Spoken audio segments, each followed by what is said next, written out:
हजरात हजरात हजरात, उम्मीद करता हूँ आप सभी अच्छे होंगे। आज के इस लेक्चर में हम समझने वाले हैं विस्थापन क्या होता है, यानी कि डिस्प्लेसमेंट क्या होता है। इससे पहले लेक्चर में हमने वीडियो जो समझा है लेक्चर में कि दूरी क्या होती है, डिस्टेंस क्या होती है, और आज हम समझने वाले हैं विस्थापन क्या होता है। चलिए शुरू करते हैं। विस्थापन यानी कि डिस्प्लेसमेंट।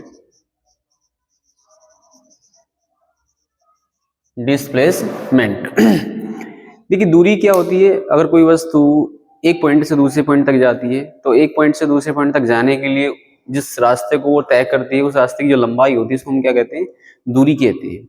वास्तव में विस्थापन भी दूरी होता है, लेकिन वो दूरी कैसी होती है, वो मिनिमम डिस्टेंस होती है, वो कम से कम दूरी होती है। वो कौन सी दूरी होती है, वो दूरी होती है जिसमें दिशा को ध्यान में रखा जाता है।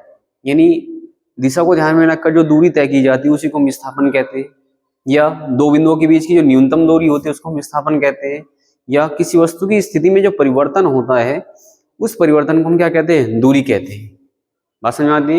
यानी डिस्प्लेसमेंट हमारा क्या होता है, वो भी एक डिस्टेंस ही होती है, लेकिन कैसी डिस्टेंस, जिसमें डायरेक्शन को कंसिडर किया जाता है, जिसमें दिशा को ध्यान में रखा जाता है कि आपने कितनी दूरी तय की, लेकिन किस दिशा में तय की, उस दूरी को हम क्या कहते हैं, विस्थापन कहते हैं। तो उसको हम परिभाषा के रूप में लिखें कि दो बिंदुओं के बीच की न्यूनतम दूरी को क्या कहते हैं भाई, विस्थापन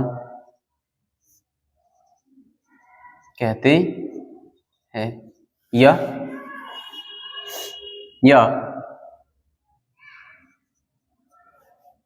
दिशा को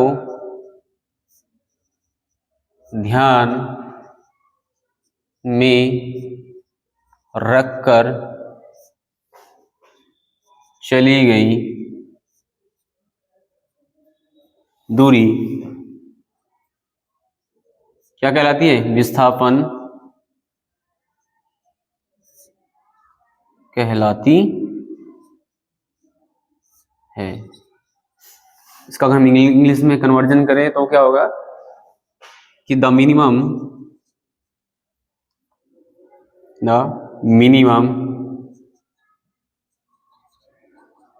डिस्टेंस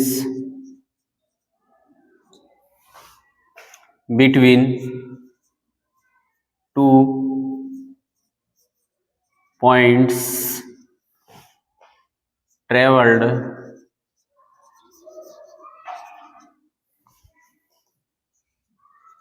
by a particle और मैटर। ठीक है, ये तो परिभाषा होती है, लेकिन इसको अगर हमें आसानी से समझना है तो सबसे अच्छी डेफिनेशन क्या होती है, वो होती है कि जो डिस्प्लेसमेंट होता है वो स्थिति परिवर्तन के बराबर होता है। यानी डिस्प्लेसमेंट क्या होता है, यानी विस्थापन किसके बराबर होता है भाई, विस्थापन बराबर होगा स्थिति परिवर्तन के। यानी स्थिति परिवर्तन को हम क्या कहते हैं, विस्थापन कहते हैं। यानी अगर हम इसको डेल्टा एक्स से रिप्रेजेंट करें और डेल्टा एक्स को हम क्या लिखे, x2 माइनस x1 लिखे, तो x1 क्या हो जाएगा, वस्तु की प्रारंभिक स्थिति, और x2 क्या आ जाएगा, वस्तु की अंतिम स्थिति। ठीक है भाई, ये आपका विस्थापन होता है। और विस्थापन एक कैसी राशि है, एक सदिश राशि। ऐसा क्यों होता है, हमने आपको बताया ना कि दूरी चली जाती है दिशा को ध्यान में रखकर, यानी इसमें दिशा भी है और परिमाण भी है, दूरी भी है और दिशा भी है। यानी विस्थापन हमारी कैसी राशि, एक सदिश राशि है तो एक दूरी, तो इसका मात्रा क्या हो जाएगा, मीटर हो जाएगा। यह है कौन, विस्थापन। विस्थापन यानी कि डिस्प्लेसमेंट एक सदिश राशि है तथा इसका SI पद्धति में मात्रक क्या होता है भाई, मीटर होते हैं।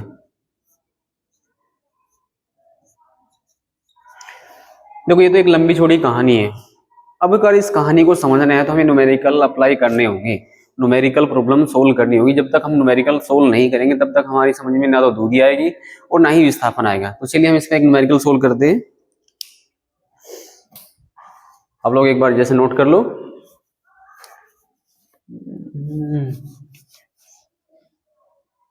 हो गया, ठीक है, ओके।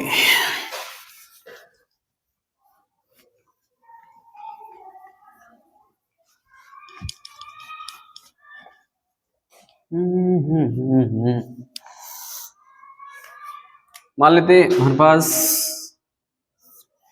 इस प्रकार का एक चित्र है, ए बी सी 4 और 3, ये 4 मीटर, ये 3 मीटर। अब इसको हम परिभाषित करेंगे कि हमारे पास एक वस्तु है जो पॉइंट ए से चलना शुरू करती है और पॉइंट बी पर पहुंच जाती है, और पॉइंट ए से पॉइंट बी तक वो 4 मीटर चलती है। यानी कितना लंबा रास्ता तय करती है, 4 मीटर लंबा रास्ता तय करती है। फिर पॉइंट बी से पॉइंट सी पर पहुंच जाती है, और पॉइंट बी से सी तक जाने के लिए वो 3 मीटर रास्ते की दूरी तय करती है।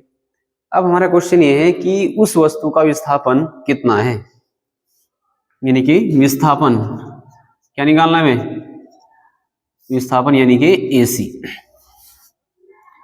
हमने आपको क्या बताया, दो बिंदुओं के बीच की मिनिमम डिस्टेंस। अब आप देखो ये मिनिमम डिस्टेंस बैठती है दो पॉइंटों के बीच की, ये भी दूरी है, ये भी दूरी है भाई। A और C के बीच की दूरी ये भी है, AB और BC, और A और C के बीच की दूरी ये भी है।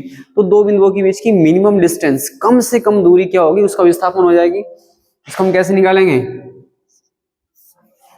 ये हमारा एक समकोण त्रिभुज है, ये आधार है, ये लंब है, ये क्या हो जाएगा, कर्ण हो जाएगा। और समकोण त्रिभुज में जो पाइथागोरस प्रमेय होती है क्या होती है, कर्ण का वर्ग बराबर लंब का वर्ग प्लस आधार का वर्ग।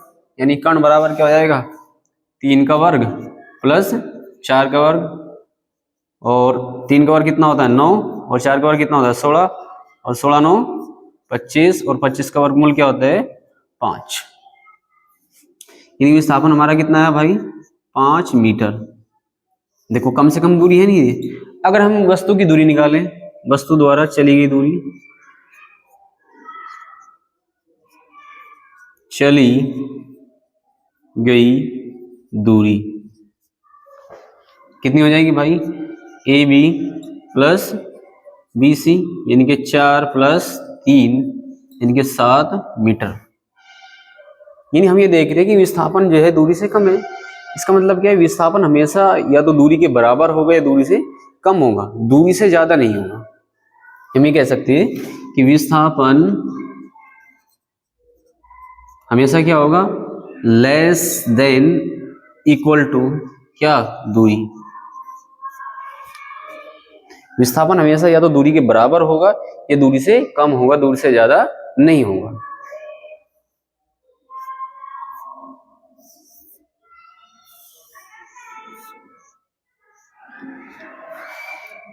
इसी प्रकार का एक और एग्जांपल है, चलिए यहां कर लेते हैं। ये एक वृत्त है जिसका केंद्र बिंदु O है, हमने इस पे 2 पॉइंट लिए A और B, और एक कण है जो वृत्त की परिधि पर एक पूरा चक्कर लगाता है, यानी A से B पर चलता है, B से फिर A पर पहुंच जाता है। तो कण द्वारा एक पूरा चक्कर लगाने में, यानी बिंदु A से चलना शुरू करता है फिर बिंदु A पर ही पहुंच जाता है, कितनी दूरी तय की जाती है और कितना विस्थापन होता है, देखिए।